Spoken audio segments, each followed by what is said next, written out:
a sua participação.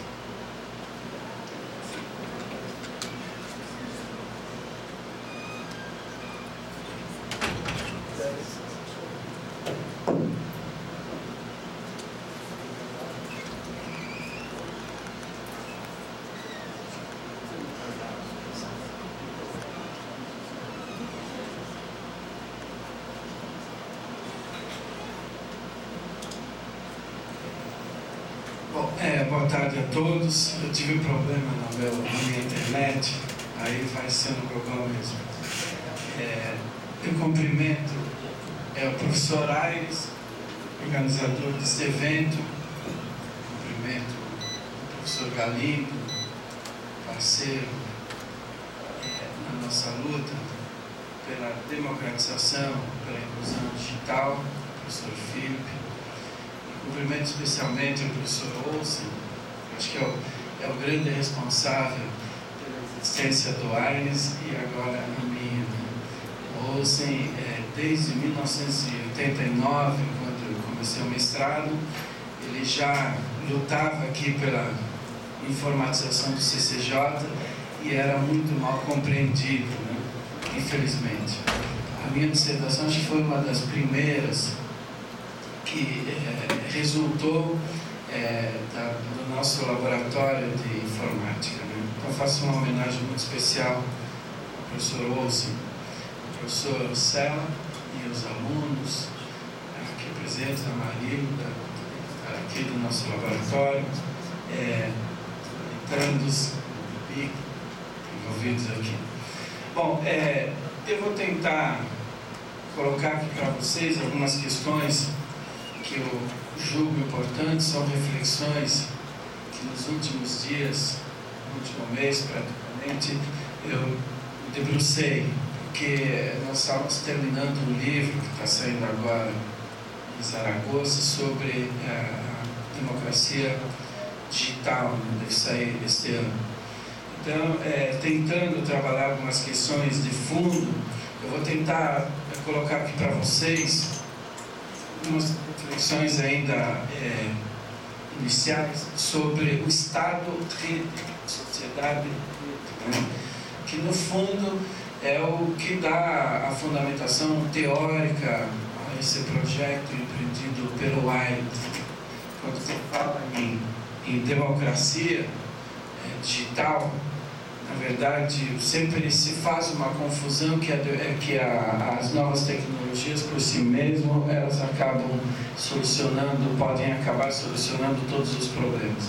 É justamente sobre essa questão que eu tenho procurado, pelo menos, escrever, refletir e passar aos meus alunos, né?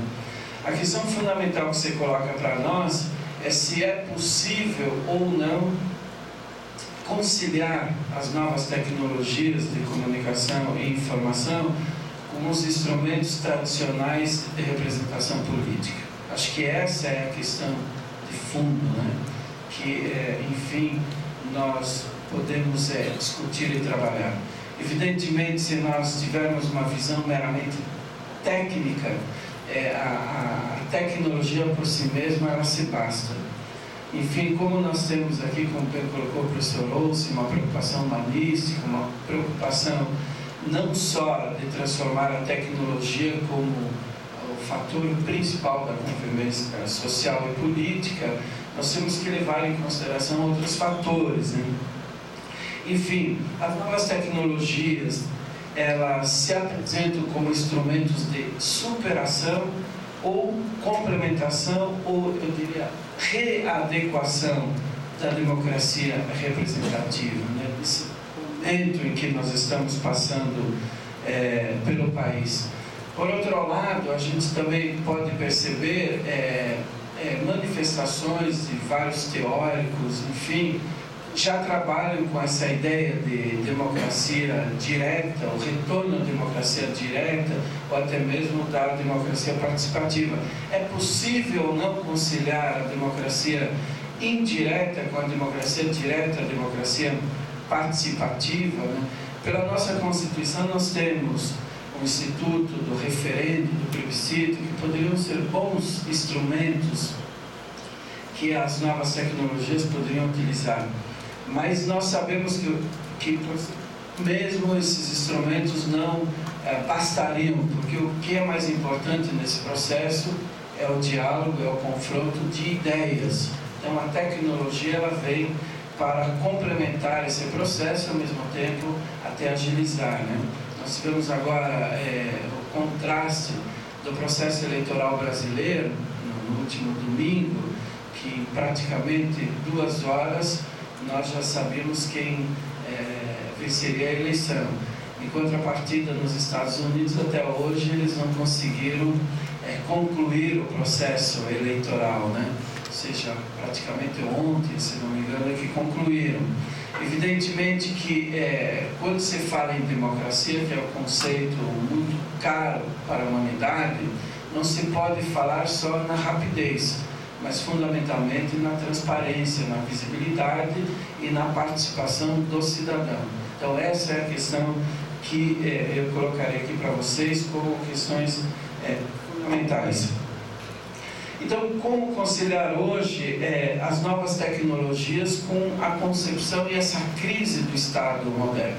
Eu procurei aqui redigir um pequeno texto, muito breve, mas com algumas ideias que eu julgo centrais, que eu gostaria de rapidamente aqui passar para vocês e estimular futuras reflexões.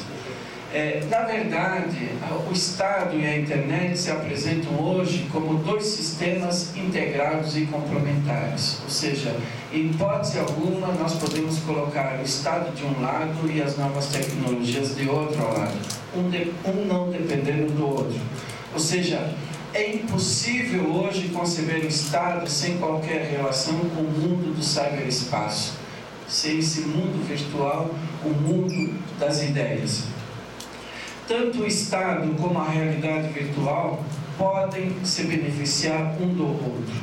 O Estado buscando aperfeiçoar, democratizar e dar visibilidade às políticas públicas, porque acho que essa é a questão fundamental. Como é que se constroem políticas públicas? Evidentemente que não da cabeça dos nossos representantes, porque eles estão lá justamente cumprindo o exercício de uma representação. Então, em hipótese alguma, a gente pode trabalhar com a ideia de que o representante, ele é o iluminado e pode, de certa forma, decidir por nós. Então, a ideia é nós trabalharmos esses mecanismos que deem mais visibilidade e transparência à construção de políticas públicas. De certa forma, as novas tecnologias de informação e de comunicação como instrumentos decisivos aperfeiçoando os mecanismos de controle e monitoramento das políticas públicas por parte do cidadão.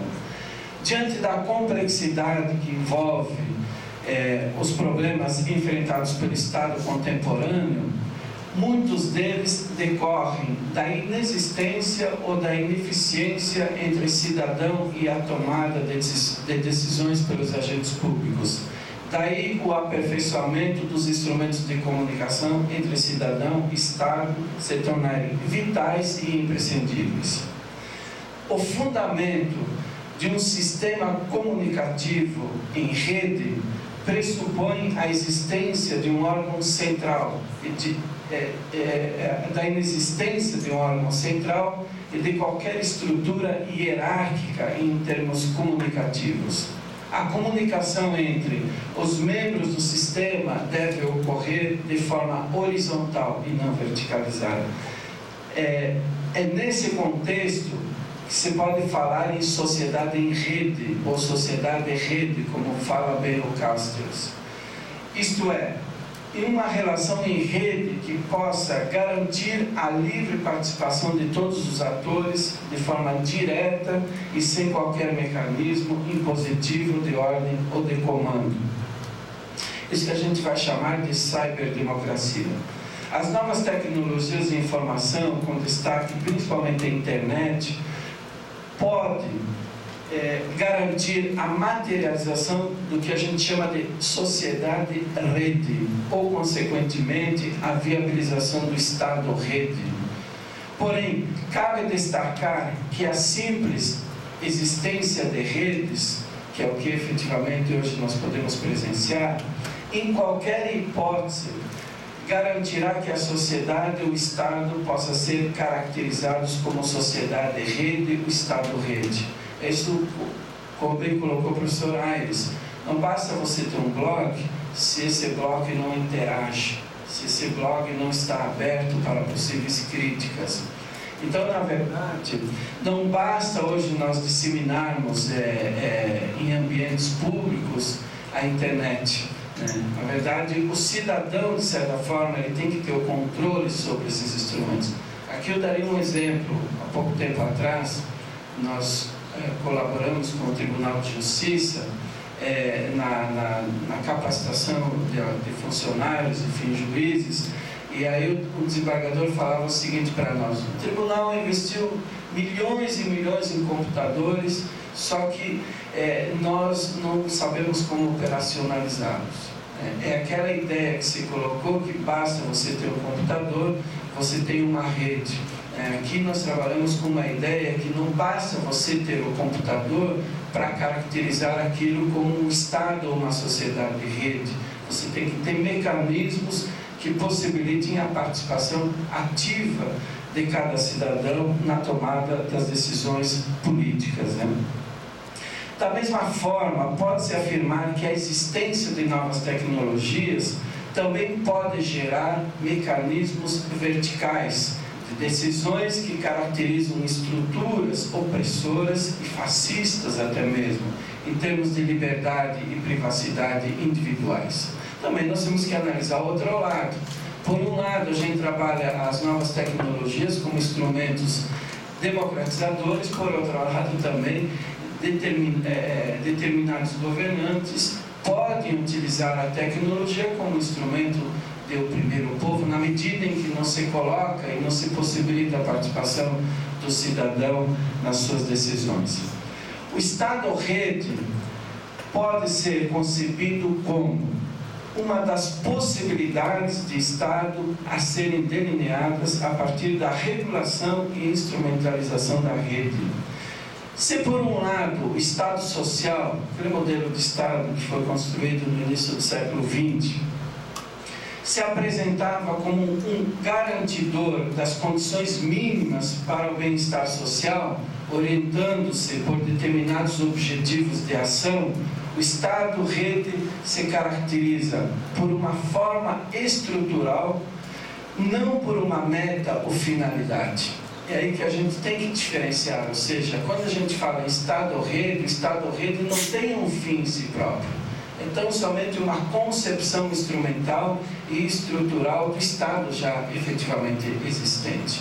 O Estado social, em via de regra, ele tinha um propósito, que era o que? Possibilitar o bem-estar do cidadão. Então, quando você fala em Estado-rede, esse Estado-rede é um meio, não é um fim. O Estado-rede possui como pressuposto a utilização das tecnologias de informação visando a interatividade comunicativa entre atores públicos e privados, com o propósito de garantir a participação do cidadão e de seus órgãos representativos no processo de fiscalização e de tomada de decisões por parte dos agentes públicos. Da mesma forma, como a sociedade rede se apresenta como um processo, o Estado-rede se apresenta como a estruturação de um processo em condições de garantir a participação e a interatividade entre todos os integrantes do sistema.